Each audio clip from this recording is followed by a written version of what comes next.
السلام ورحمۃ اللہ وبرکاتہ۔ جی محترم بھائی نے یہ ایک تحریر سینڈ کی ہے،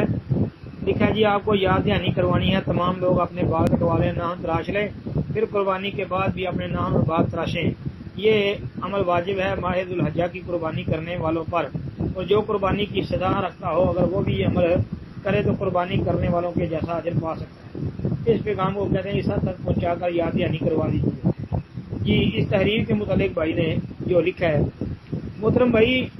اس تحریر کے متعلق یہ بات یاد رکھیں کہ رسول کریم صلی اللہ علیہ وسلم نے جو ہے یہ فرمایا ہے کہ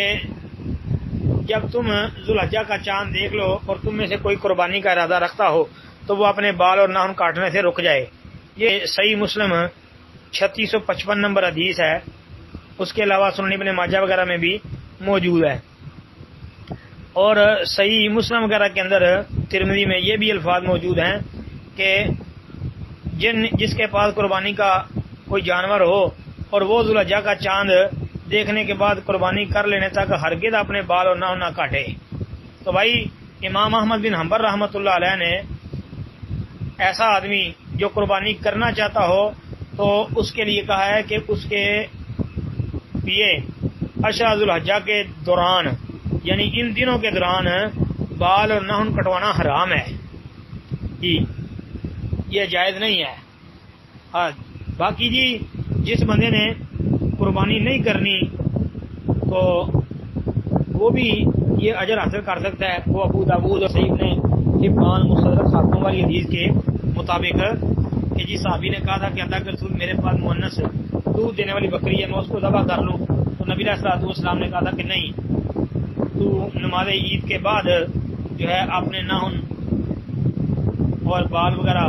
یہ کاٹ لینا، تو فقط تم النسک، یہ تیری مکمل قربانی ہے۔ ہاں یہ روایت جو ہے حسن درجے کی، حسن لذاتی درجے کی ہے، تو اس سے پتہ چلتا ہے کہ ایسا آدمی بھی یہ فضیلت حاصل کر سکتا ہے انشاءاللہ۔ جی ہاں باقی یہ بات کہ چاند نظر آنے سے پہلے بھی جو ہے یہ عمل کر لے، یعنی ناخن وغیرہ کاٹ لے اور قربانی کے بعد بھی ایسا کر لے تو پھر یہ کہا کہ یہ واجب ہے، اور یہ واجب نہیں ہے۔ صرف یہ بات ہے کہ چاند نظر آنے سے پہلے اگر کٹوا لیے تو ٹھیک ہے، لیکن جس نے قربانی کرنی ہے وہ دوران عشرہ ذوالحجہ پھر یہ بال وغیرہ نہیں کٹوا سکتا، یہ پابندی ہے ان کے اوپر۔